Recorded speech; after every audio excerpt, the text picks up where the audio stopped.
নমস্কার বন্ধুরা, আমি রিনা দাস আশা দিদি ডায়েরিতে সবাইকে স্বাগতম। কেমন আছেন বন্ধুরা? আশা করি সবাই ভালো আছেন। আমি এখন আমার গ্রামে এসেছি, আমাদের যেসব পরিষেবা সেসব পরিষেবা দেওয়ার জন্যই আসছি। আর এখানে যার বাড়িতে আসছি আমি সেখান থেকেই ওদের সঙ্গে একটা মিটিং করলাম, তো আর করে এখানেই একজনকে পেয়ে গেলাম, একটু মোবাইলটা দিলাম। আর সব থেকে বড় কথা, আজকে আমি একটা খুব ভালো কথা শোনাতে চাইছি। এটা আপনাদের সবার সহযোগিতার জন্য এটা আজকে আমি মানে মানে সার্থক করতে পেরেছি। আমার যেটা স্বপ্ন, যেটা আশা ছিল, যে জন্য আমি আজকে ইউটিউব চ্যানেলটা করেছি, সেই আশাটা আজকে আমার পূর্ণ হলো। হ্যাঁ, সবার সহযোগিতায় সব ইউটিউবার বন্ধুদের জন্য আজকে আমি আমার মনিটাইজেশন অ্যাপ্লাই কমপ্লিট করতে পেরেছি। এটা সত্যি আমার কাছে একটা স্বপ্ন। আমি এটা কেন করেছি সেটা অনেকবার বলেছি। আমি এটা গ্রামেরই কিছু কাজের জন্য, গ্রামেরই পরিষেবা দেওয়ার জন্য আমি ইউটিউব চ্যানেল করেছিলাম। কিন্তু এই চ্যানেলটাতে আমি যে সফল হতে পারবো, এটা আমি সত্যিই বলছি কল্পনা করতে পারিনি। সেটা আমি হয়েছি। আর এটা আমি তাদের যাদের নিয়েই আমি এই গ্রামে থাকি, আসি, গল্প করি, তাদের বাড়িতে এসেই আমি ভিডিওটা করছি আজকে। আমার এত সুন্দর খবরটা এখনও জানানো হয়নি, তো আমার ইচ্ছা আছে আমি সেই গ্রামে এসেই সেই খবরটা জানাবো। তো সে কারণেই আজকে আমি সেখানেই এলাম, এসে তাদের সঙ্গে একটা মিটিং করলাম। তারাও এখনও জানেনি, যেহেতু আমি এখন ইউটিউবে কথা বলছি জন্যই তারা জানতে পারলো। হ্যাঁ, তারাও কিন্তু জানতো না।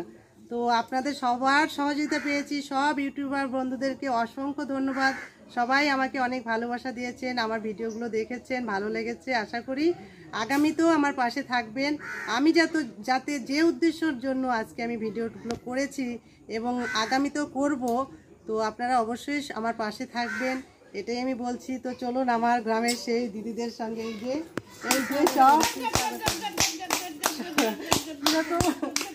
দুষ্টমি করছে, এগুলো সব দুষ্টমি করছে। এইরকমই আমার ইউটিউবে যেরকম একটা বিশাল একটা পরিবারের মতো হয়ে গেছে সবাই, সেই রকম আমার এই গ্রামে মোটামুটি প্রায় 1100 জনসংখ্যা। আমার 1100 জনসংখ্যা নিয়ে আমি কাজ করি। আর গ্রামে এসে সত্যি মনে হচ্ছে 1100টা জনসংখ্যা, বা এখানে বাড়ি মোটামুটি প্রায় 300 মতো আমার বাড়ি হাউস।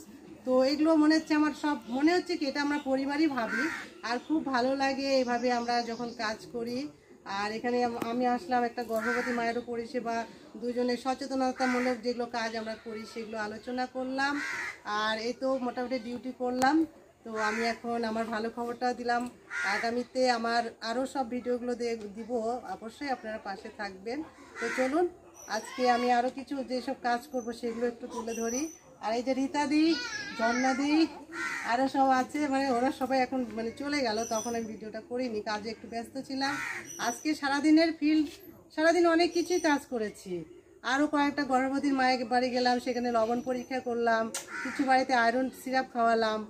আর কয়েকটা বাড়িতে গেছিলাম, প্রসূতি মায়ের বাড়ি, তাদের বাড়ি কিছু পরামর্শ। আর যারা গর্ভবতী মায়ের তাদের বাড়িতে তো গেছিলাম। আর তাদের আগামীতে খুব তাড়াতাড়ি যাদের ডেলিভারি, তাদেরকে কিভাবে থাকতে হবে, কিভাবে ব্যাগ ট্যাগ সব রেডি করতে হবে, সেগুলো সব বলা, এইসবই আমাদের কাজ। তো ঠিক আছে, সবাই সঙ্গে থাকবেন, আগামীতে পাশে থাকবেন। ঠিক আছে, ধন্যবাদ সবাই, ধন্যবাদ। ঠিক আছে জন্নাদি, টাটা। খুব ভালো লাগে এখানটায় আসলে, সত্যি। কি কি কি করলা তোমরা? হ্যাঁ, রে বাবা, ঠিক আছে, ভালো থেকো। আর জানাবা, ফোন করবা আগে থেকে। এই তো আমি চলে এলাম ওখান থেকে। সত্যি আজকে আমি প্ল্যান করেছিলাম এই গ্রামে এসেই আমি কথাটা বলবো। তো সে কারণেই আমি গ্রামে এলাম। দেখুন এই যে আখের গাছ, দেখুন কত বড় বড় হয়ে গেছে। তার পাশ দিয়ে যাচ্ছি। আমাদের বাড়ি এখান থেকে মোটামুটি 1 কিলোমিটার দূরে, টোটোতে যেত 1-1.5 কিলোমিটার দূরে।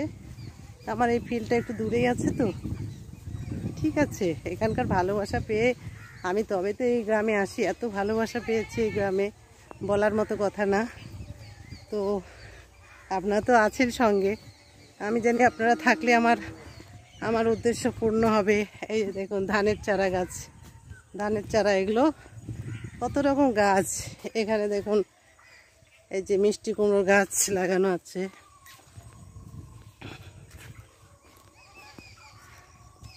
এই যে গ্রাম, এই গ্রামটা না আরেকটা জানেন তো, প্রতি বছর বন্যা হলে পুরো গ্রামটা ডুবে যায়। আর ওইখানে কয়েকটা বাড়ি একদম মানে জলের মাঝখানে থাকে, জানেন তো, খুব মানে কষ্ট হয় তখন। আমি এই জায়গাটায় না নৌকা করে গিয়ে তাদেরকে ওষুধ সাপ্লাই দিই, জানেন তো, প্রতি বছর। আর যখনই নদীর জল বাড়বে তখনই ওই 5-6টা বাড়ি ওখানে ডুবে থাকে। আর সেই বাড়িগুলোতে আমি পৌঁছাই নৌকায় করে, জানেন। এই যে এইগুলো সব জলে ডুবে থাকে।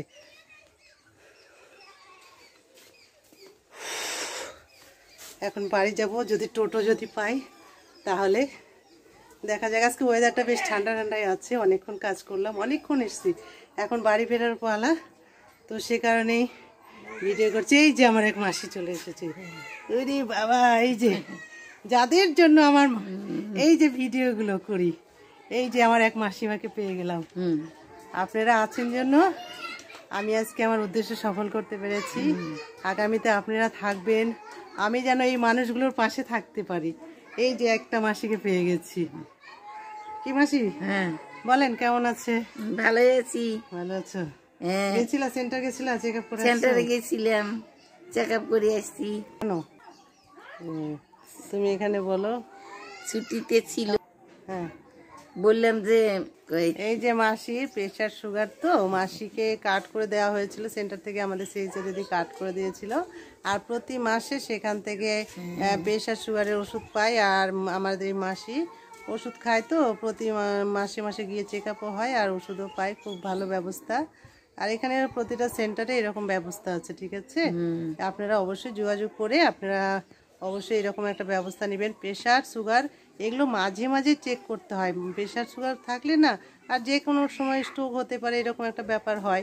তো কন্ট্রোল আনার রাখার জন্য আমাদেরকে ওষুধ অবশ্যই ব্যবহার খেতে হবে।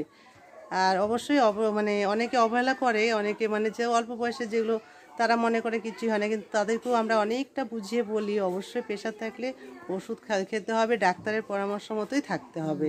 এটাও কখনোই, প্রেশার সুগার হলে কখনোই অবহেলা করবেন না সবাই, ঠিক আছে? আর ধন্যবাদ সবাইকে, এভাবে পাশে থাকবেন। আমি এখন মাসিমার সঙ্গে কিছু কথা বলবো,